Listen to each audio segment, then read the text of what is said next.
Good morning again. This is Dr. Bill Wyatt with the American Orthodontic Society, and I want to discuss a problem that you may or may not have. If you work with kids, you almost have to have it, and even some adults.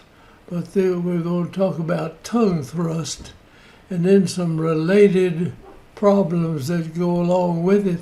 And some of these problems probably help the tongue thrust. They all work together.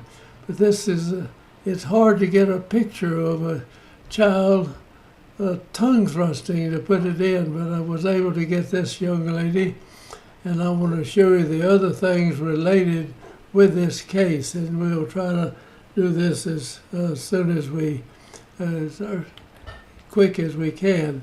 Let me get up here and get you going. This tongue thrust is more or less on one side of the mouth. It's not a straight thing, as you will see.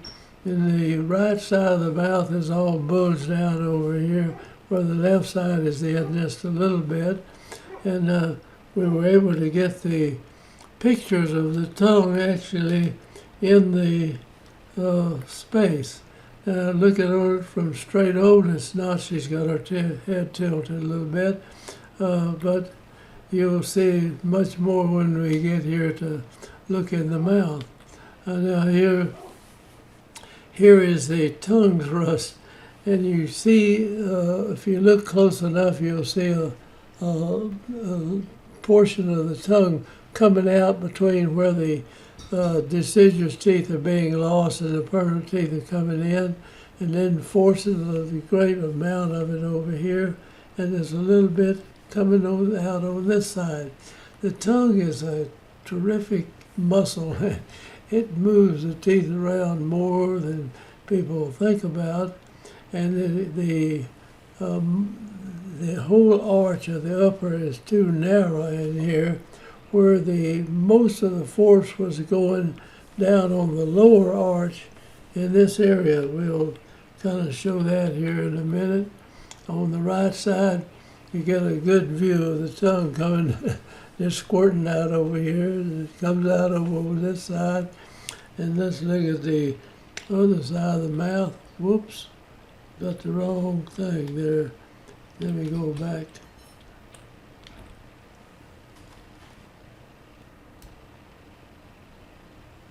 Okay, we'll get back again here. You can see the tongue protruding out here and on the side. Let's look on the other side of the mouth now, and let's see if we can get this thing working. Now, I'm going to have to get my little arrow going here.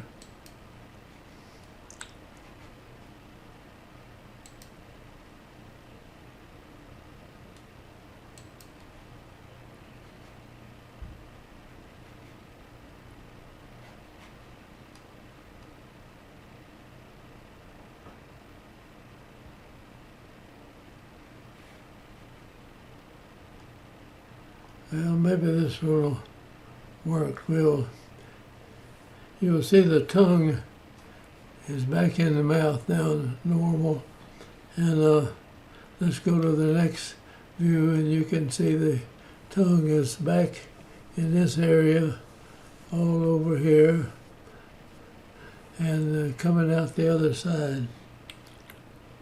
Now, one of the main things is take a good look at this arch form up here. Let me get my little needle back again. Rather see it.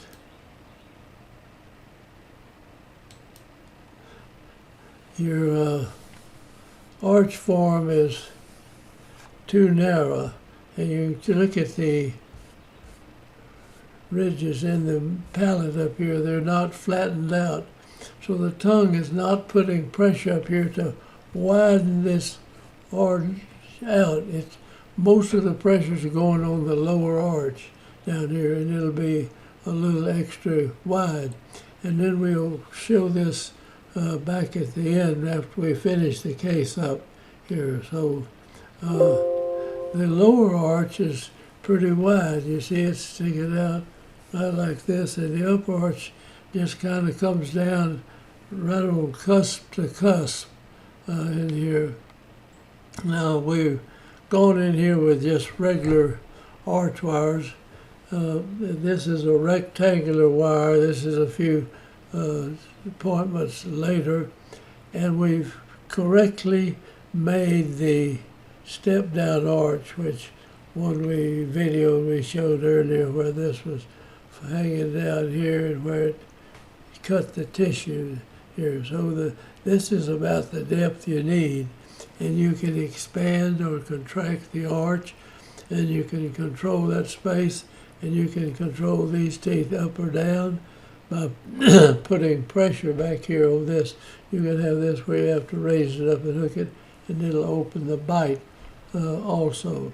So we're going to go now to the next view, and you're looking at it straight on. We've got a midline problem, and I think we end up with a midline problem a little bit in here. And this was done in 1975 or 74, back when we had nothing but bands. So I don't think bands are better than brackets. They're not near as good, and you can do much better with brackets. So don't worry about that, not having the brackets now. But we've got this step down arch, you see it coming, and it holds that space open while we're waiting for these permanent teeth to erupt. And there it is again from that side. So we're waiting on the bicuspids and to erupt into the mouth.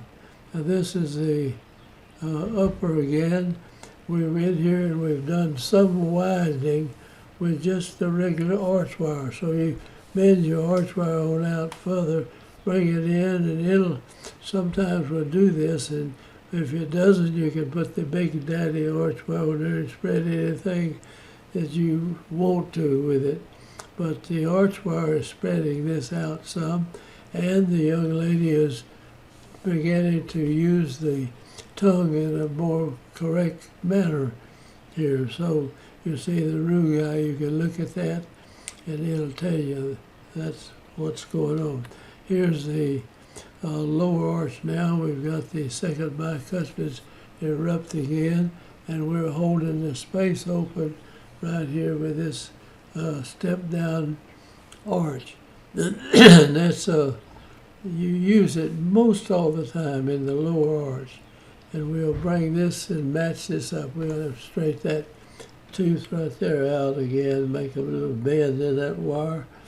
And here we go again, and you can see the whole thing closing together, and the bicuspids are coming on in. And we've got a little midline problem. We probably catch that, by wearing elastic across on this part right here. Pull this over just in that direction and correct the midline. Right here is the bicuspids are coming on up, and this is an excellent use of this step down arch. And that's some of the other problems in here, the arch form and then the use of the step down arch. It's that's a correct use of it. It's not impinging on the tissue here at all. And over there, there's got a tooth coming in. It'll have to be rotated. And we used a occipital headgear. See, it's pulling in this direction. And we've got the bars going out pretty far. So where it's lifting, it's picking it up from the back. So you'll raise the posterior part of the mouth up, and we'll end up with a good vertical height of the face in here in treating it. Now there we go again with the finish out. These bicuspids are coming in now, and we've got one up above here coming. You don't have to put the step down up above. They don't usually bite on it, but they'll bite this one right here and bend it so you bring it down to where food kind of slides over the step-down arch. And that's another view of it. Now the bicuspids are in pretty good. Here now, we're just about to finish this thing out. We've got a little problem right here. It looks like something was irritating the lip. And there's a little trick where you take wax and put cotton in the wax and then push that onto the tooth like that. Just to use the wax like you take these impressions with. And you can cover up a spot that's irritating the lip with it, and it'll stay on there pretty good, even with some brushing. Okay, it's fitting together good. The cuspids are coming down in here. It looks like it's in a good class 1 relationship, and on both sides. So don't worry too much about the midline if you've got it interdigitated properly. Now we've got the arch form like that. It's out part of the way, but we'll still probably try to make this a little bit wider in there to develop the arch and develop the bottom one to match it. And the bottom one looks pretty good right now, and that 6-year molar looks like it's lined up good. And these pictures are too light, but this is in 1977 now. We've been working on this young lady for about a couple of years here. We started, I think, in 75. And if it had been later than that, we would be in brackets instead of. Now we've got some class 2 elastics on here, and you can pull more on one side than the other. It looks like our midline is pretty well lined up right in here, and the interdigitation of the teeth looks pretty good. And let's see what we show. Now this, let me go back here. You're looking straight at it. That's the way it was when we started. All right, we go to the side view right here, and you see how this is meeting in there. And here's the way it was when it started. So you get a good look at the side view of this. Now this is the side over on the left side of the mouth. I'll go back to that again. And you see how the arch was all messed up in here, and the tongue was creating this. There's probably mouth breathing problems associated with the tongue thrust, and maybe she has some allergies, you can't tell. And here's where we ended up with that. And this is where we use the class 2 elastics. We put little soldered hooks back then, and that works good. I pull it in with a class 2 elastic right there. I don't show the elastic. Now here is one of the things I really wanted to show.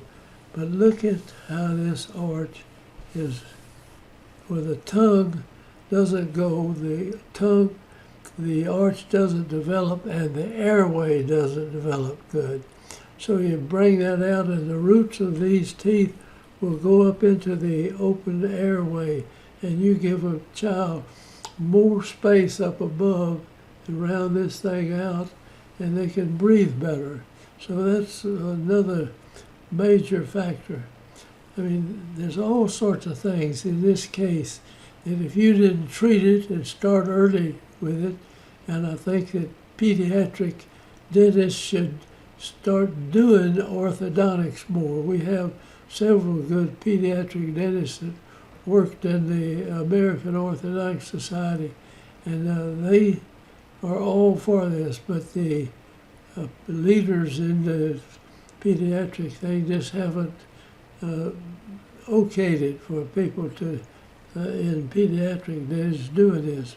But you need to get in early and do this along the way. You don't want to wait till they get 12 or 14 years old before you go in there and do that.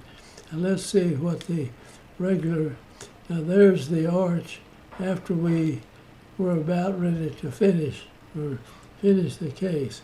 And you look at, there's a tremendous difference in the shape of that arch and the shape of this arch. This is picture's bigger, of course, but that's the way the arch was when we finished the case. And now your lower arch is good and it fits it, but the upper arch comes out over the lower arch. That's as far as I had slides to find on this case, but we were able to finish it good.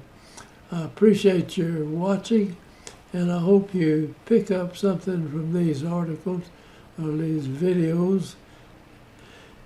So, I'm grateful for YouTube to be able to spread this everywhere. I mean, wherever you are, you get on the internet and you can see what to do.